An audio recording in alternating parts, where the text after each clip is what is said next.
Hey everyone, and welcome to another episode of Brett's Brain. Today, we're going to talk about a formal board for your startup. When should you start one? I'm Brett Brohl, entrepreneur turned investor. Thanks so much for checking out the channel. If you like it, subscribe, rate, review, share it out there. Make sure all the other entrepreneurs in your network know about it. And leave some comments or questions. I answer them all myself. So a formal board, when do you need it? Why do you need it?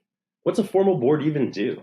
We've talked about advisory boards in other episodes and why you might want those, or more importantly, why you might not want to put an advisory board together. But a formal board is different. A formal board has fiduciary responsibility to all of the company's shareholders. They help make sure that the decisions that are being made are in line with what's best for all the shareholders of the company.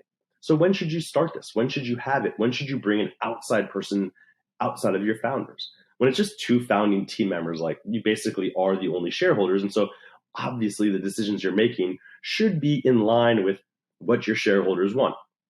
But once you start bringing in outside investors, should you do it in your pre-seed round, your friends and family round?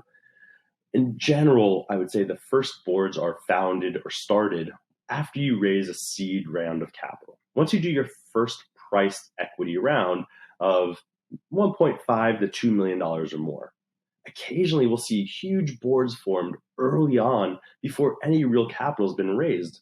And there's an important thing to remember. Boards tend not to get smaller. And as a founder, part of your job is to manage your board. That's doing monthly meetings with each individual board member. It's doing long quarterly board meetings. And the more voices you have at the table doesn't always mean that you're making better decisions for the company. Sometimes you're just managing those people. And to be honest, some board members that are there early aren't necessarily the best board members to have at the end when you're getting ready to IPO or exit. People's skill sets change, but that doesn't mean that it's easy to force them off your board. And so you just get an ever expanding board.